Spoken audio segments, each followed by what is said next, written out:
Manalangin.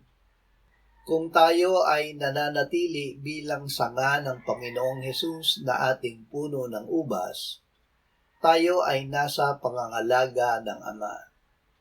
Tiniyak ng Panginoong Hesus na tayo ay mabumunga. Ang ating bunga ay ang bunga ng Espiritu Santo. Ang bunga ng Espiritu ay pag-ibig, kagalakan, kapayapaan, pagtitiyaga, kagandahang loob, kabutihan, katapatan, kaamuan at pagpipigil sa sarili. Sa pamamagitan ng Espiritu Santo ay nananatili tayo kay Jesus at ang kanyang salita ay nananatili sa atin.